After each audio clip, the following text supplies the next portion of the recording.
Be me, 20, working at local coffee shop, trying to pay for college, studying political science because I thought it would make me sound smart at parties.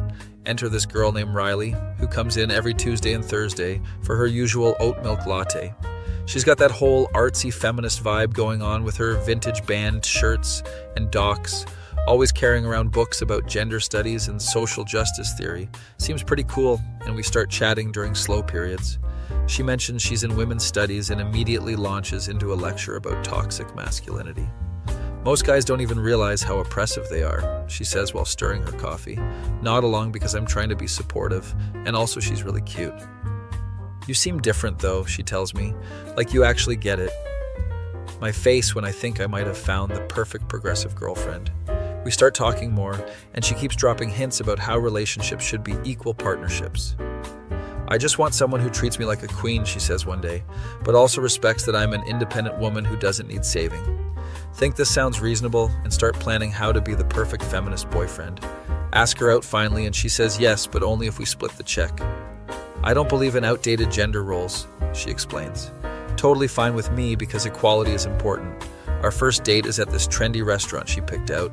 She orders the most expensive thing on the menu while I get a basic burger. When the check comes, she suddenly remembers she forgot her wallet. Can you cover me this time? She asks. I'll get you back. Pay for everything, thinking this is just a one-time thing. She texts me later saying what a gentleman I am for taking care of dinner. Confused because I thought we were supposed to split it, but whatever. Second date, she suggests we go to this art gallery opening. Dress nice, she tells me. I want to show you off. Spend money I don't have on a new shirt to impress her. At the gallery, she introduces me to her friends as my boyfriend, who actually respects women. They all nod approvingly like I passed some kind of test. Throughout the night, she keeps asking me to get her drinks and find chairs when she gets tired. You're so sweet for taking care of me, she says. Start to notice a pattern, but don't want to seem ungrateful. Third date, she wants to go to this expensive concert. Can you get the tickets? She asks. I'll totally pay you back. Spoiler alert, she never pays me back. At the concert, she complains about men taking up too much space, then immediately asks me to use my height to see over the crowd for her. This is what good boyfriends do, she says while I crane my neck. That feel when you realize you might be getting mixed signals. Start bringing up the money thing, and she gets defensive. Why are you keeping track? She asks. That's so transactional. I thought you wanted to treat me like a queen. Explain that I do, but I'm also a broke college student. She goes into a whole speech about how women have been financially oppressed for centuries. The least men can do is pay for dates, she concludes. Try to point out the contradiction, but she cuts me off. You're mansplaining feminism to me right now, she says. Apologize even though I'm not sure what I did wrong. Things continue like this for weeks. She wants me to open doors for her, but also complains about chivalry being sexist.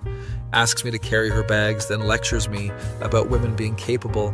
Wants me to plan romantic dates, but criticizes traditional romance as patriarchal.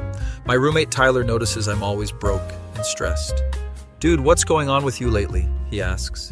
Explain the situation, and he just stares at me. She's got you completely whipped, Tyler says, and not in a good way.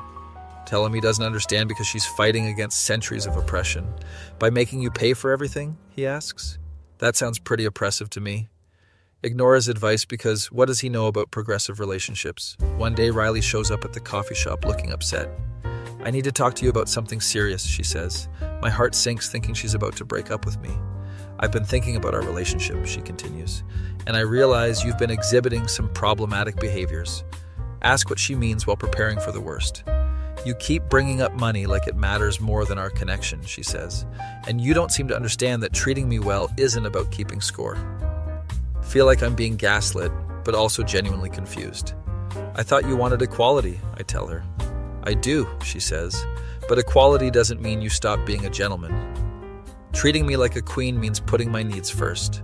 Try to wrap my head around this logic while she orders another expensive drink. Also, she adds, I think you need to educate yourself more about feminism. Recommends a bunch of books and articles I need to read. Spend my free time studying feminist theory, trying to understand what I'm doing wrong. The more I read, the more confused I get about our relationship dynamic. Bring up some points from the readings during our next date.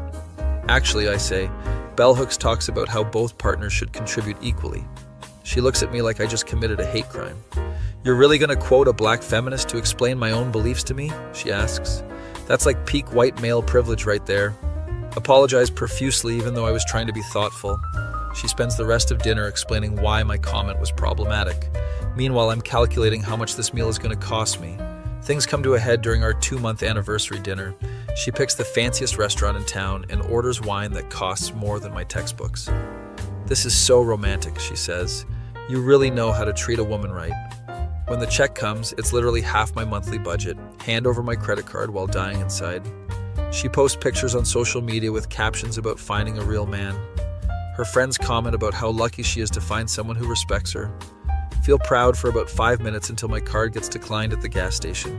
Realize I need to have a serious conversation about our finances. Meet her for coffee the next day and explain that I can't keep spending this much. "I care about you," I tell her, "but I'm going broke, trying to keep up." She immediately gets defensive and starts talking about internalized misogyny. "You're reducing our relationship to dollars and cents," she says. "That's exactly the kind of capitalist patriarchal thinking that oppresses women." Try to explain that I'm not trying to oppress anyone, I'm just poor. "If you really loved me," she says, "money wouldn't matter. You'd want to provide for me and make me feel special." Point out that she also has a job and could contribute sometimes. "Wow," she says, "so you want me to pay for my own oppression?" "Do you know how much emotional labor I put into this relationship?" Ask what she means by emotional labor. "I have to constantly educate you about basic human decency," she explains. "That's exhausting and you should be compensating me for it." My brain short-circuits trying to process this logic, that feel when you realize you might be dating someone with a serious case of cognitive dissonance. Decide to try a different approach and suggest free date ideas. "We could go hiking or have a picnic in the park," I suggest. She wrinkles her nose like I suggested eating garbage. "That's not very romantic," she says. "I thought you wanted to treat me like a queen." Queens don't go on budget dates. Start to see Tyler's point about being whipped, but also genuinely like her when she's not lecturing me about privilege. She's smart and passionate and makes me want to be a better person. Just wish she'd be more consistent about her values. Things get weird when she starts posting about our relationship online. Writes long captions about finding a man who understands consent and emotional intelligence. Her posts get hundreds of likes from her feminist friends. Meanwhile, I'm eating ramen noodles for dinner because I spent all my money on her. Tyler keeps telling me to dump her, but I think there's potential here. Maybe she just needs time to work through her contradictions. Decide to have one more honest conversation about our dynamic. "Riley," I say during our next coffee date, "I want to support your beliefs, but I'm confused. You say you want equality, but then expect me to pay for everything.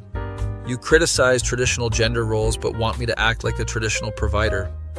Can you help me understand how this works?" She takes a deep breath and actually seems to consider my question. "You know what?" she says finally. "You're right.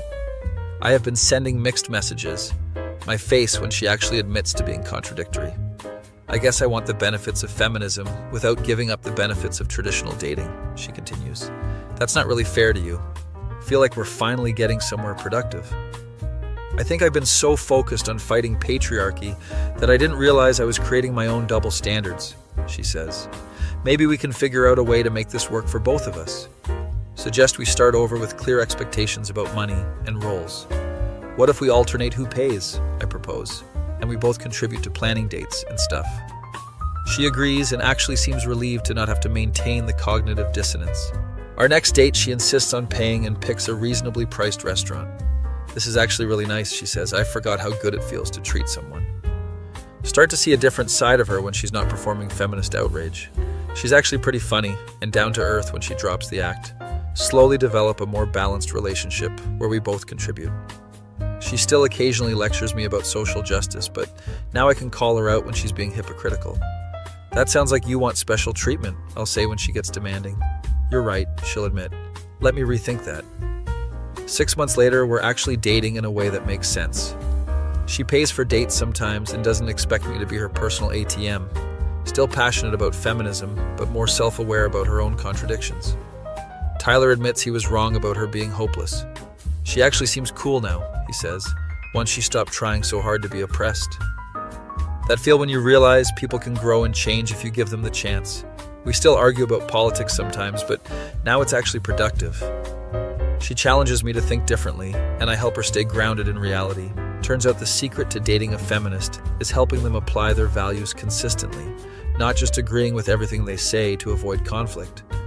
who knew that treating someone like an equal meant actually holding them accountable. BME 27, married to my college girlfriend, Brooklyn, for 3 years now. She's got that whole I'm not like other girls energy, but also somehow embodies every millennial stereotype simultaneously. Works in marketing, drinks oat milk lattes, has strong opinions about which Netflix true crime documentaries are problematic. Our relationship dynamic is basically her assuming I'm an emotionally unavailable robot while I pretend that's not slowly destroying my soul. She'll be like, men never communicate, while I'm literally trying to tell her about my day. But whatever. We've got a good thing going, matching IKEA furniture and a shared Spotify premium account. The existential dread is manageable, as long as I stick to my routine. Wake up, anxiety spiral about climate change for exactly 7 minutes. Coffee, work, come home, pretend everything is fine. Brooklyn has this theory that emotional intelligence is something only women possess. Like she's genuinely convinced that men are just walking wallets with anger issues. You wouldn't understand, she'll say when talking about feelings. It's a girl thing. Meanwhile, I'm over here having full-blown panic attacks about whether we're saving enough for retirement. But sure, I'm the emotionally stunted one. This whole delusion gets shattered on a random Tuesday that starts like any other day of capitalist suffering. I'm working from home because the office makes me want to delete myself from existence.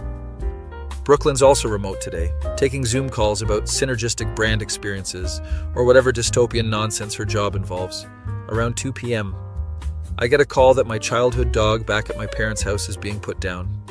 This dog basically raised me, was there through my awkward emo phase, my existential crisis sophomore year, everything. Hang up the phone and just start ugly crying at my kitchen table. We're talking full body sobs, the kind where you question why humans evolved to feel pain this intensely. Brooklyn finishes her call and walks into the kitchen to find me absolutely destroyed. She freezes like she just walked in on me committing a crime. "Why are you crying?" she asks, genuinely confused, like she's never seen a man express emotion before. Try to explain between sobs that my dog is dying and I'm having a complete breakdown. "Wait," she says, sitting down slowly.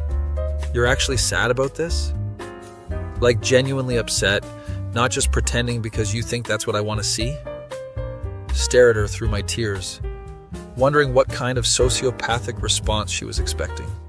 "Brooklyn," I managed to say, "of course I'm sad. I love that dog." She gets this look on her face like I just told her the earth is flat. "But you're a guy," she says, as if this explains everything. "Guys don't really feel things the same way women do." My grief temporarily pauses because I'm too bewildered to continue crying. "What do you mean I don't feel things?" I ask. "Like I have emotions. I'm literally having one right now." She starts pacing around the kitchen, clearly having some kind of internal crisis. "But you never cry," she says. "You never talk about your feelings. You just bottle everything up and fix problems." Realize she's been married to me for 3 years and apparently thinks I'm a robot. "I talk about my feelings all the time," I tell her. "You just dismiss them as guy problems or change the subject." She stops pacing and looks at me like I'm speaking a foreign language. "When have you ever tried to talk about feelings?" she challenges. Time to absolutely destroy her worldview with facts and logic. "Last month when I told you I was stressed about work and you said, 'At least you get paid more than women.' 2 weeks ago when I mentioned feeling lonely and you said men can't understand real loneliness. Literally yesterday when I said I was anxious about visiting your parents and you said anxiety is different for men." Watch her face go through the 5 stages of grief in real time: denial, anger, bargaining, depression, and finally acceptance that she's been emotionally gaslighting me. "Oh no," she whispers, sitting down heavily. "Oh no, oh no, oh no. Have I been invalidating your emotions this entire time?" "Yes, Brooklyn," I say, wiping my nose. "You have." She starts hyperventilating, pulling out her phone. "I need to Google this," she says frantically. "Do men actually have feelings?" Watch her search history become a rabbit hole of male emotional intelligence and toxic femininity. Meanwhile, I'm still processing the fact that my wife genuinely believed I was incapable of human emotion.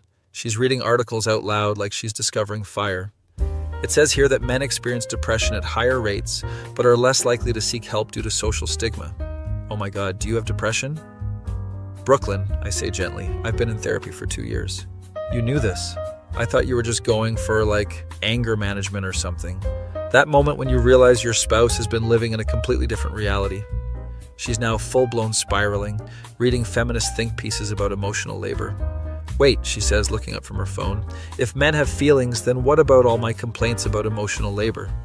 Am I the one who's been emotionally unavailable? Watch her entire identity crisis unfold in real time. It's like seeing someone realize they're in the Matrix, but instead of red pills, it's just basic human empathy.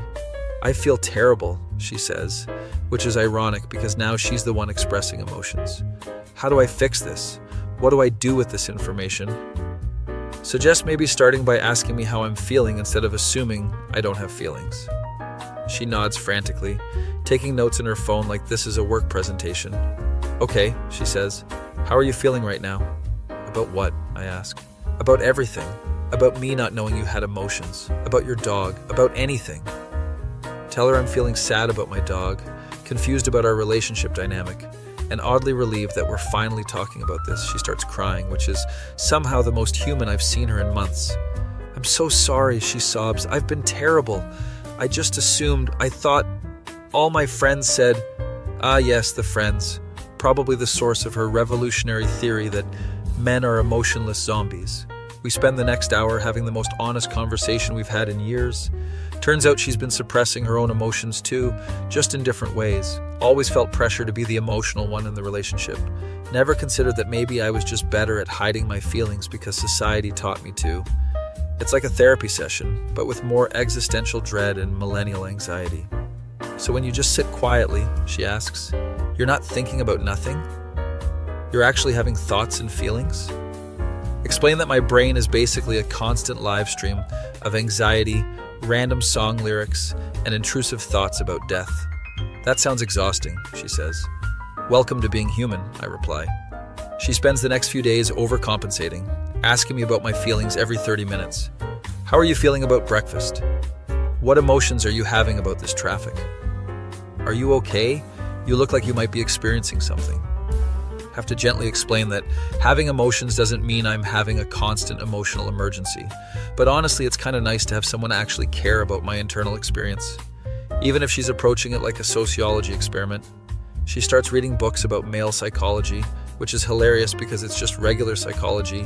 Comes home with revelation like, did you know men can experience sadness? Brooklyn, I say, who did you think wrote all those sad songs? Robots? Our relationship actually improves dramatically once she accepts that I'm a full human being. We start having real conversations about stress, anxiety, hopes, fears, all that stuff. Turns out we're both just anxious millennials, trying to figure out how to be adults. She apologizes to her friends for years of man-bashing, which creates its own drama. But Jessica, she tells her friend, what if men are just people with feelings? Jessica does not take this well. Brooklyn loses some friends over her newfound belief in male humanity, but gains a better relationship with her husband. So, fair trade. We go to couples therapy, which she initially suggests to help me process my emotions better. Therapist gently explains that Brooklyn might also benefit from examining her own emotional patterns. Cue another existential crisis. You mean I'm not emotionally perfect? She asks, genuinely shocked. Therapist and I exchange a look that says, oh honey. Months later, Brooklyn becomes obsessed with emotional intelligence content, follows every psychology influencer on Instagram, shares articles about toxic femininity and emotional availability, overcorrects so hard that she's now the emotion police. That person cut you off in traffic, she'll say. How does that make you feel? Brooklyn, I say, sometimes mild annoyance is an appropriate response. You don't need to psychoanalyze every moment. But honestly, it's better than being treated like a walking ATM with anger issues. We learn to balance it out. She stops assuming I'm emotionally dead. I start sharing more. Still have anxiety spirals about whether we're doing this relationship thing right. But now at least we're having anxiety spirals together. My dog passes away peacefully, and Brooklyn cries with me at the funeral. I can't believe I almost missed this, she says, holding my hand. Missed what? I ask. You being human. We're still figuring it out, but turns out relationships work better when both people acknowledge each other's humanity. Revolutionary concept, I know. Brooklyn starts a blog about unlearning toxic relationship patterns. Gets exactly 12 followers, but she's really proud of it. Meanwhile, I'm just happy to exist in my own marriage without having to hide half my personality. That feel when your wife discovers you're not a robot and suddenly your relationship makes sense. Who knew that treating your spouse like a complete person would be relationship goals? Apparently, we're still learning basic human interaction skills in our late 20s. But hey, at least we're learning them together while having matching anxiety disorders. Brooklyn printed out articles about emotional intelligence and put them on our fridge, next to grocery lists and appointment reminders. Honey, I say, I don't need to study emotions like they're a foreign language. But what if I miss something important? She asks. Explain that emotions are pretty intuitive once you accept that everyone has them. She takes notes. Sometimes I catch her watching me like she's observing a fascinating new species. What are you thinking about? She'll ask when I'm quiet. Honestly, whether we have enough toilet paper? That's actually really relatable, she admits. Turns out most human thoughts are pretty mundane. Revolutionary discovery for someone who thought men only think about sports and food. Our relationship is weird now, but in a good way. Like we're both constantly surprised that the other person is a complex human being. Probably should have figured this out before getting married, but better late than never. Brooklyn's therapist says we're making remarkable progress, which is therapists speak for, wow, you two were really messed up. But we're working on it, one emotional revelation at a time. And honestly, having someone finally acknowledge that I have feelings is pretty nice. Even if it took a complete existential crisis to get there.